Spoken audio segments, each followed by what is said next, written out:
Hello my dear friends, welcome back to my Monica Home Study YouTube channel. 60 days English grammar कोर्सचा day 38 हा आज आलेला आहे. बिलकुल झिरोपासून इंग्लिश शिका अगदी फ्री फक्त आणि फक्त मोनिका होम स्टडी यूट्यूब चॅनलवर.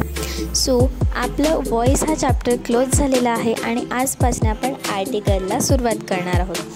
चला तर मग आपण आर्टिकलला सुरुवात करू. तुम्हाला जे 12वीपर्यंत आर्टिकल कामाचे आहे तेच आपण शिकणार आहोत. Articles. There are two kinds of articles in the English language.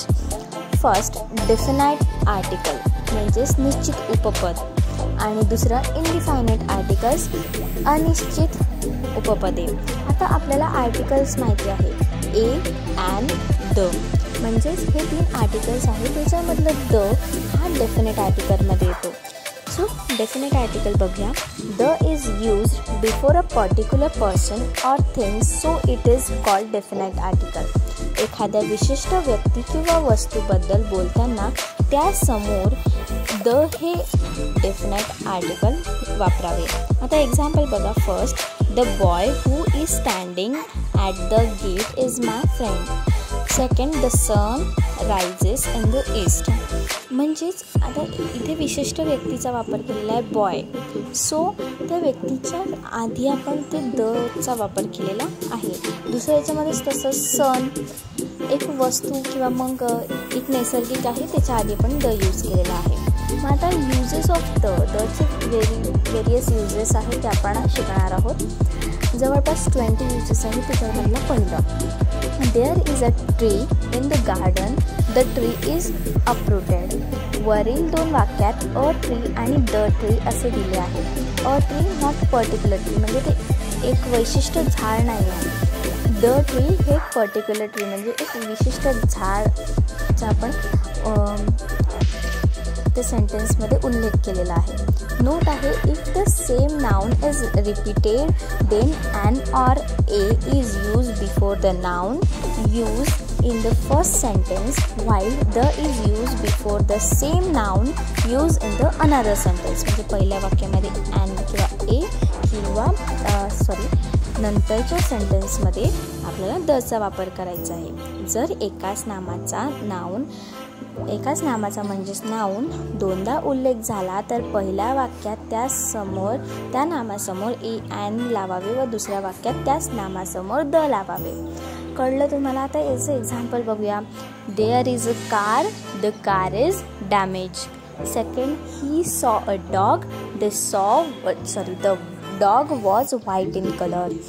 Third, I ate an apple, the apple was rotten.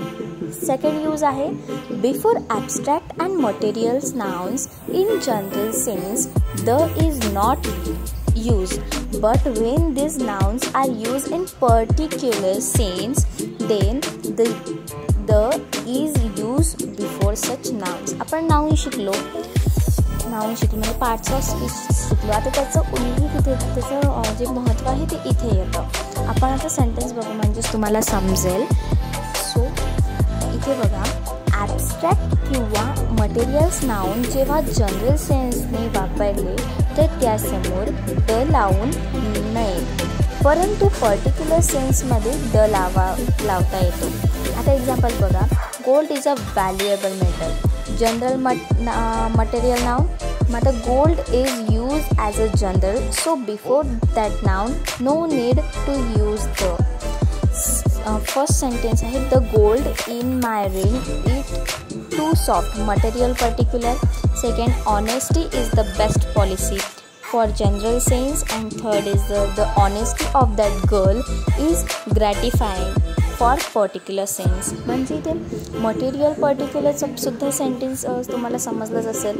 For general sense आणि पर्टिक्युलर सेन्स सुद्धा इथे दिलेला आहे. म्हणजे तुम्हाला लक्षात आलं पाहिजे की केव्हा आपल्याला द वापरायचं आहे आणि केव्हा नाही वापरायचं आहे.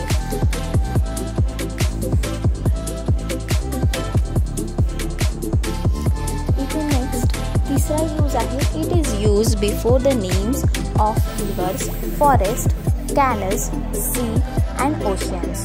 म्हणजे नद्या, तलाव, समुद्र, जंगल, महासागर यांच्या नावासमोर दचा वापर करावा. The Godavari, the the Ganga, the Nile, the Suez Canal, the Pacific Ocean, the Black Forest, etc.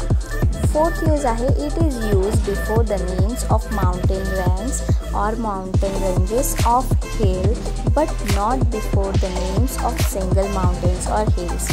पर्वतांच्या किंवा टेकड्यांच्या रांगाने दिलेल्या नावासमोर लावावे, परंतु एकवचन पर्वताच्या किंवा टेकड्यांच्या समोर द लावू नये. The Alps, the Himalayas, not the Everest.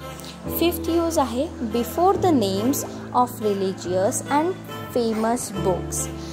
धार्मिक पुस्तकांच्या नावासमोर द लावावे. म्हणजे एक्झाम्पल काही the Gita, the Bible, the Vedas, the Ramayana, the Koran etcetera.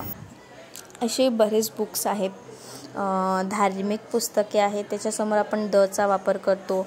नद्या आहेत आपल्या जगामध्ये, तलाव आहेत, जंगल्स आहेत, महासागर्स आहेत, त्याच्या आधी आपण दचा वापर करतो. ओके. सिक्स्थ यूज आहे before the names of newspapers. वृत्तपत्रांच्या नावासमोर द लावावे. The Hindustan Times, the Times of India, the Times of Lokmat, right. Seventh आहे before the names of historical places. ऐतिहासिक ठिकाणांच्या नावासमोर द लावावे. The Taj Mahal, the Red Fort etcetera, the India Gate, कारण ते जगामध्ये फक्त एकच आहे. आठवा आहे before the names of musical instruments.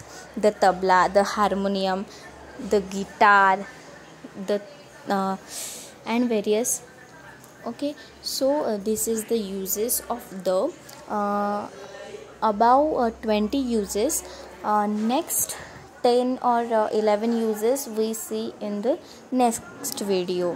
So आजच्या व्हिडिओसाठी आपण इथेच थांबूया आणि तुम्ही हे लर्न करून ठेवा की दचा वापर आपल्याला केव्हा करायचा आहे. याचे सेंटेन्सेस तुम्हाला एक्झाम्पल्ससाठी सरावासाठी तुम्हाला टेस्ट सिरीजमध्ये अपलोड केल्या जाईल 30 मिनिट्स नंतर. व्हिडिओ आवडला असेल तर लाईक करा. चॅनलवर नवीन असाल किंवा अजून सबस्क्राईब केलं नसेल तर सबस्क्राईब करा आणि बाजूच्या बेल आयकॉनलाही क्लिक करा, जेणेकरून मी व्हिडिओ टाकणार आणि तुमच्या मोबाईलची घंटी अशीच वाजणार.